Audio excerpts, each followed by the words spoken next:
So I guess jumping into this past year, man, you had a great junior season. A lot of you set some records, you got some awards. The team did Killer. well overall, so congrats to that. Um, Appreciate you. Looking back now that the season unfortunately is over, how would you kind of like review or summarize your season, if you could? We had a lot of life. Life hit our team pretty hard compared to like past years that I played basketball. Hmm. Starting with Cassius' brother passing away, Yeah, rest in peace. then or even before that was Josh getting the news that he wasn't going to be able to play his senior year. Then Cassius' brother passing away. Then Kyle goes in and out with injury.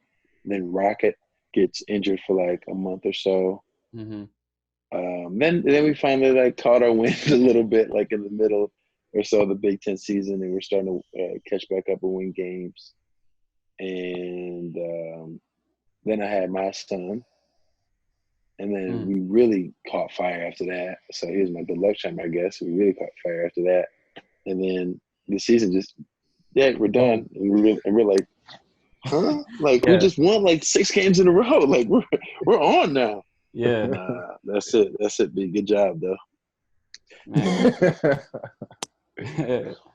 So then, So, like you, I mean, you kind of talked about it, like a lot of things kind of went wrong during the season. mm-hmm. Um, when you got, I mean, you guys came in as preseason number one, and then you took some, losses early on, and eventually like fell out of the rankings completely. How did, like, was there anything mentality wise that just like flipped a switch? Like, did you guys just get tired of losing? Like, was there anything specific that you can speak to? Well, the first thing was we didn't lose to any slouches. Like we lost to Kentucky, we lost to Duke, we lost to the only one that was bad was Virginia Tech, and I don't know how well they did in their conference, but they had the person who played good for them is on draft board. So Hmm. like even then, it wasn't the end of the world. It's just we just lost so early, but we had like the toughest schedule in the country. So like coming in, coach told us we're probably we're probably gonna lose a lot of games to start off. And I'm like, what? Who just says that? No, we're not. And then we're doing it, and I'm like, damn, like we can't catch a break right now. Yeah. But no, we sort of figured out how to play with one another. We had a lot of young guys. Like only me and Cash were like the returning. Me, Cash, and Aaron were the only players that returned from the top 7 players the year before. Wow. Because Nick left, Cueto left, Kenny left, and Josh didn't play. Yeah. Those are minutes So wise, like four of your top guys. right, Yeah. so Yeah. everybody else is kind of like figuring out where they fit in throughout the season, and then we found it at the end of the season, started turning it up. Mm. Was there like one particular conversation or like one speech that you guys had that like kind of helped you guys get locked in, or not really? Um, no, not one. We had lots of speeches throughout the year, and different ones motivated me in different games. Like Mm. in the Illinois game at Illinois when I had that dunk at the end of the game. I remember Coach had like a great speech the day before the game, and that kind of got me like locked in for that game. But we had speeches like throughout the year that kind of fired us up at different point in time for Mm-hmm. sure. Gotcha. So I got like looking back at the year individually. I mean, you said the Indiana dunk, which was definitely like a highlight. Do you have any personal performances that you feel like was your highlights of the year, or like most Uh, memorable maybe for you? for me, I think I'm gonna remember the most would probably be the Illinois game-winning dunk, Mm. and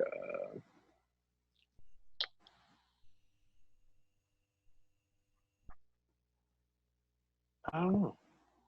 Too many. And probably Uh, yeah, and probably like winning defensive player of the year. But I would like awards and stuff. Not awards, but like individual plays. I don't really. yeah. Yeah, I don't really have any that really like just stick out. Okay. Yeah, I mean, you kind of like alluded to it, but you won the Big Ten Defensive Player of the Year award. I was going to say, let's talk about it. Yeah, was that something like you set for yourself going into the season, or did you just kind of fall into that? Definitely Okay. Well, I knew I wanted to be on the defensive team in the Big Ten. I Okay. didn't think about winning the award. I just thought like, yeah, like I'm gonna be I'm trying to be on the we always say like first team, like X's first team on defense. Because I prided myself in practice on like whoever's my matchup, whether it's a freshman or a sophomore or a senior, like I'm gonna lock you down. Hmm. That's just what my mindset was. So then in games, I had that same mentality, and then I started locking down like important people, like Luka Garza, Yeah. like Yeah. We Daniel remember. Oturu, like Caleb Wesson. Like I started like locking dudes down who I shouldn't have been locking down, and then people are like, "Oh, no, this dude can check," Yeah. Yeah. and uh, and that went a long way because after that, I started thinking like, what do dudes think when I'm guarding them? And then I kind of watched how people like look at me as I'm walking down the court, and they're just looking at me like, and I'm like, oh yeah, I got some weight right now. Like I got to keep this going. Yeah.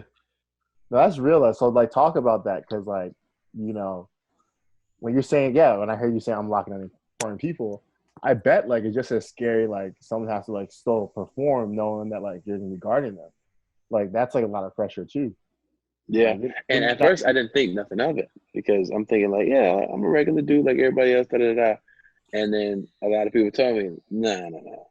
When you get on the court, people notice you on the court. Like that's just the way it is. You've built that up to where now you got status. Like Xavier Tillman, people know who you are type vibe. So if they see you on the court and you guarding them, they're gonna be like, well, all right, well, passing the ball today.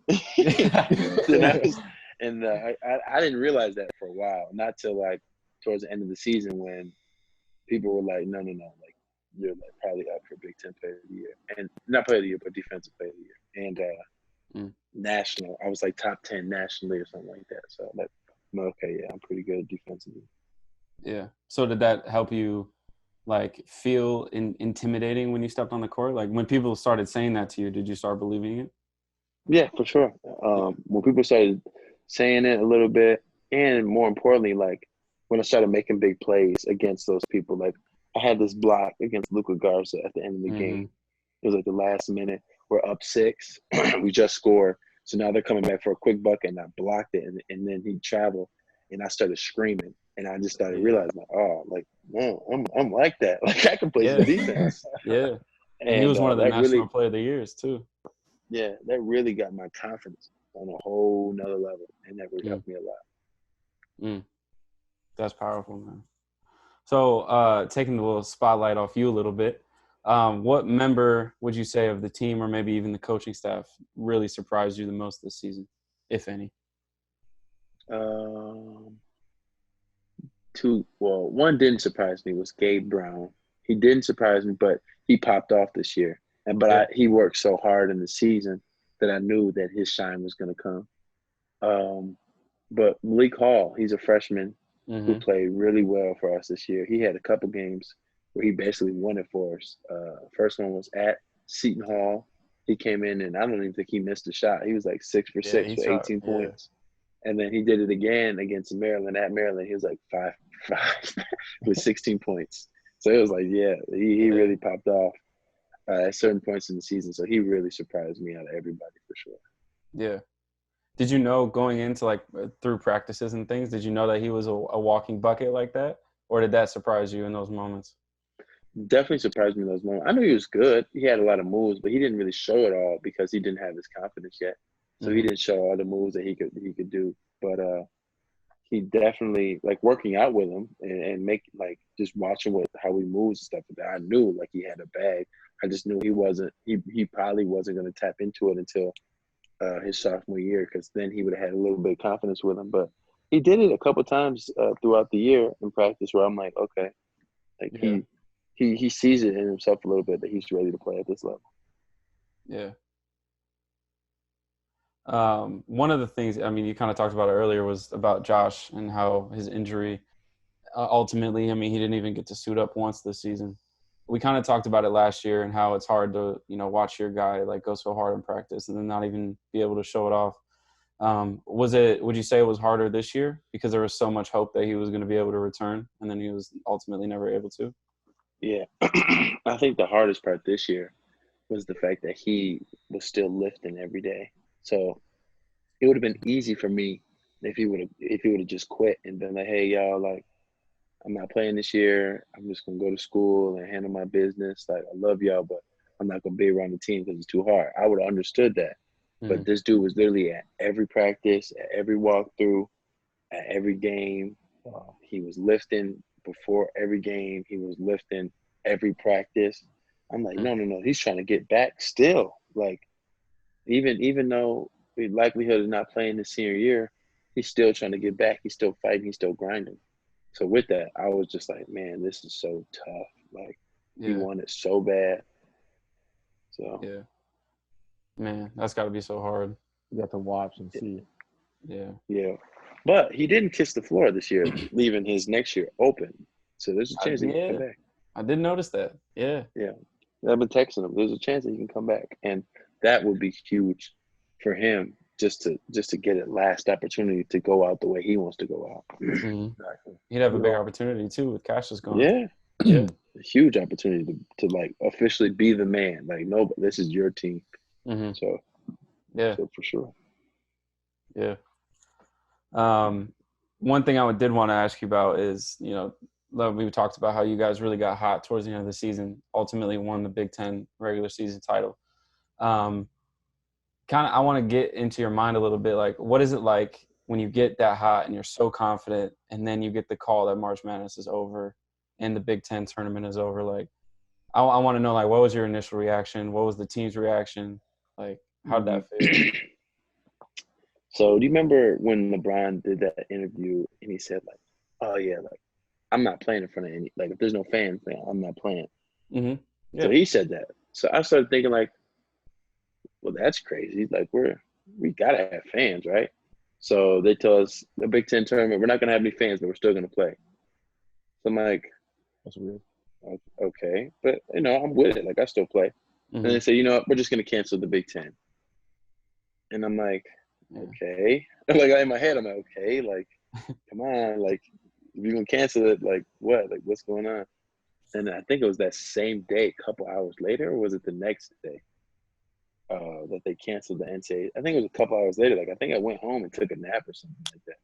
And I literally, like, woke up to the text, like,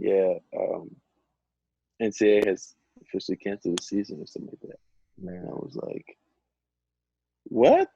Yeah. Well, you can't just cancel. Like, I was like, in my head, I'm thinking, like, you can't just cancel the season. But, yeah, I guess they just canceled it. But, I mean, it makes sense with all the people losing their lives and stuff like that. Like, when you put it in that perspective and you see all these people passing away, you're like, okay, like, I get it. Like, we need to separate. We need to, perform social distancing and handle all that stuff. But at the moment, at the time, I was heartbroken. I was like, yo, this is crazy. Mm-hmm. How are you just going to cancel, like, our season? This is Cash and Ernie and Connor George's last year. Yeah. Like, you can't just, like, like, you're not even giving them a chance to, like, finish out how they want to finish out. But it is what it is, I guess. Yeah. I mean, I think, I think we can all admit it was, like, ultimately the right decision, but it doesn't make it the like, happiest decision, right? Like, we all wanted to see March Madness, Yeah, I want to see y'all ball out, man. Y'all coming together. You're having an amazing season. I want to see you just crush and dominate everybody. And, it was like, oh, man, it's COVID-19 thing, bro. I'm like, yo, this shit kind of serious. And it's like, it's over. You know what I'm saying? So luckily, you caught some fire early enough. You know what I'm saying? And, like, you've been killing it since you've been playing. But really this year, I think that's great to watch. And I think all your team did, and all the guys. And like you said earlier, all the hardships you guys been through. You know what I'm saying? Yeah. So you don't expect that from anybody as people first. Like you said before, like, you're more than a basketball player. You know what I'm saying? So to go through hardships like that as a team, and Josh and everybody, and then Cassius here, and then be able to catch fire still. You know what I'm saying? And then like the whole storyline, I was like, I'm into it. It was perfect. Yeah. It's perfect. Like, it come back with a vengeance, yo. Yes, and for the NCAA tournament, it was like, oh, man, they've been through hell, and now they about to get a chance to really, like, man. The 30 for 30 would have been crazy. What? Yeah. We'll see. Yeah, and then there was even grumblings that, like, some of the players might get their eligibility back, which I was excited about, but ultimately they decided not to. Yeah, I don't know. That would have been weird. I felt like because now you got 5th-year guys Yeah. mixing it with freshmen, and who knows, like a team like Duke with a lot of young guys, like you got a lot of recruits coming in, right, or something like that. Like, how do you have more scholarships and stuff? So I didn't know Hmm. how all that was going to work out. Yeah, I didn't think it was a possibility because they played the whole season essentially. Like you can't just give them the eligibility back. Right. Um, so one of the things that happened after the tournament was you announced that you were going to look into the NBA draft and keep your eligibility, right? Right Okay, now, so I still got my eligibility, yeah, testing the waters, hearing back from a lot of NBA teams, so I can figure out like where they see that I'll be drafted at. So that'll be yeah, good once I really buckle down on that and get a good idea of where I'll be drafted at. That way I can officially leave, or if they tell me it's not looking good to get drafted, then I can make my decision to come back. yeah. So was that a decision that you made prior to March Madness being canceled? Like, were you going to wait for the whole tournament to do its thing, or did you know that kind of going into Um, this whole situation?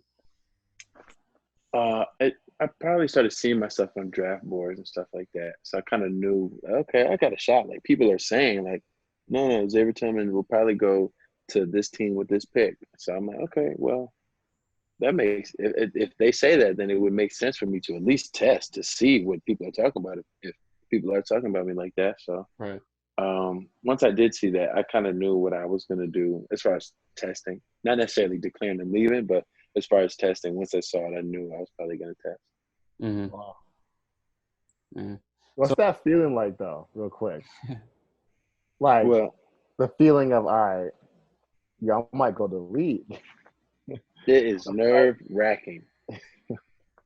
Like it's a dream come true, of course, right? To play in the NBA. Like every kid that loves basketball, like always wants to dream to play in the NBA. But like mm-hmm. this process right here is so nerve wracking because right now there's 30 teams that literally are going to tell me if they think that I can play in their league or not. And this is the league that I've always wanted to play in. So right now I'm sitting Yeah. here like I'm at home like, so what do you think?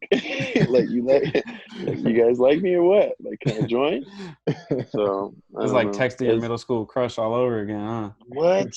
What? So you And think you I'm and you cute? back and you don't want to tell them like because I got options, I guess, because I can come back. I can come Right. back to college. But at the same time, I really want to like, I want to play in the NBA. So like I'm a mixed emotion about it. Mm-hmm. I gotta play it cool, I gotta play it smart, obviously, but at the same time, like I still want to go to the NBA. That's been my dream my whole life. Yeah, of course. Yeah. That's nutty, dude. Literally a dream come true right in front of you. Yeah. Facts. Yeah. So one of the things I also wanted to talk to you about is your relationship with Cassius. So obviously, his college career unfortunately came to a pretty weird ending. But what was it like playing with the 3 years with him? Like, what was it like having someone like that by your side? Granted, you had a full team, but having like a star like that on your side, going to battle with you each night, like, what was that like for you? Um, well, my freshman year, just watching him and how he how he handled himself, he was so confident in his abilities. He was never like cocky, like I'm about to just talk my ish, whatever. But he was always confident. You could never try to knock him because if you try to knock him, then he would come back with something. So he was always confident. And on the court, you could tell the way he made his dribble moves, the way he made his passes, that he knew that he was confident in his ability. Hmm. So I saw that my freshman year, his sophomore year, and he had a breakup game in our Thanksgiving tournament. He had like 30 against UConn. I'm like, oh, like in my head, like I saw it, I'm like, oh yeah, no. He's gonna be serious. And mind you, my freshman year, when he does this, I'm thinking to myself, oh, he's gone. He's going to the league. No, you don't just drop 30 in the college, like whatever. And I figure out throughout my years that like it's a lot more than just scoring that's gonna get you to the league, Hmm. unless you're like averaging 30 a game. So Yeah. um, just watching him throughout the years and how he handled himself uh, definitely taught me as I got older. Like, no, you need to walk around with confidence. 'Cause that's the only way to be as good as you want to be. Is you have to believe you're that good, or even better than what people think. And for Hmm. sure, that's what he did. And that's what Cass showed me how to do for sure through my career at Michigan State. Yeah.